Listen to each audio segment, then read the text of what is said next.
As an improvement coach, it's important that you are able to include in your toolbox an understanding of qualitative data and its applications in improvement and transformation work, right alongside your understanding and coaching related to the quantitative data that are so often the major focus of measurement for improvement.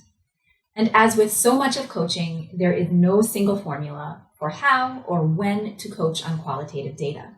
But as you deepen your knowledge and your practice, you will continue to learn how to ask powerful questions that can guide the team you're working with to the data, measurement, and interpretation approaches that will be meaningful to their work.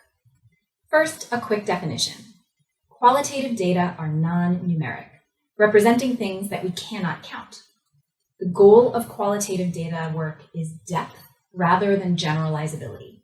And this is one of the most important things to remember, as it can be tempting to overly quantify the qualitative. Resist this urge in yourself and watch for it in the teams you're coaching.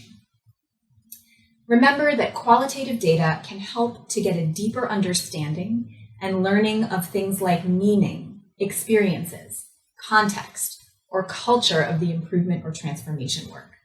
And such an understanding is essential when combined with the numeric picture painted by quantitative improvement data. If you need any convincing about the value of qualitative data, just consider the last product or service that you purchased online. If you're anything like me, then you probably looked both at the numerical rating, often the number of stars, and you read some reviews from others who had made a similar purchase. That may be a lighthearted example, but on a more serious note, at IHI, we believe that there can be no quality without equity. And it is unlikely that we will achieve equity if all we do is count things, or if we learn only from the things that can be counted. Here are some highlights of how to advance quality and equity in your application and coaching of qualitative data. These 5 tips are based on the work of Leslie Goodyear and her colleagues. First, understand who you are and what you bring to the work.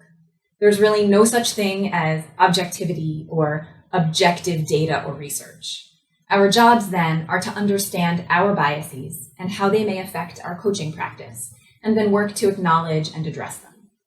Second, build and cultivate trusting relationships, particularly with those who are most affected by the work, including those with lived experiences of inequity.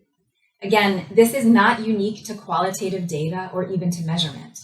And it remains essential for data collection, analysis, interpretation, and coaching. At IHI, we believe so deeply in the importance of trust that it is one of our organization's 4 values. Equity, courage, and love are the other 3. Third, apply a sound and explicit methodology. Just as you received training and have practiced on the construction, interpretation, and coaching of run charts and/or Shewhart charts, so too should you deepen your knowledge and understanding of qualitative data and how to coach on it. This video is one starting point, and thank you for starting here. Because qualitative data can feel a little bit more accessible, it can be tempting to skip this step of deepening your knowledge and practice. Again, watch for this in yourself and in those you coach.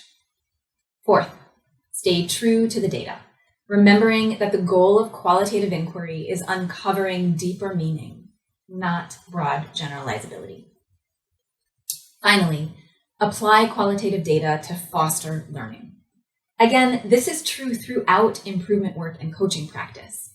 It's sometimes what I call the so what and now what questions, or analogous to the study and act portion of the PDSA cycle, as you coach and support teams to build their learning based on what the data are telling them. One way to help do this is to open up the question so that you're escaping the binary question trap and getting beyond yes or no answers. Questions like, for whom? Why? In which cases? Are examples of how to do that both in your qualitative work and across your coaching practice. Thank you for the work you do and for taking the time to deepen your coaching knowledge and skills today.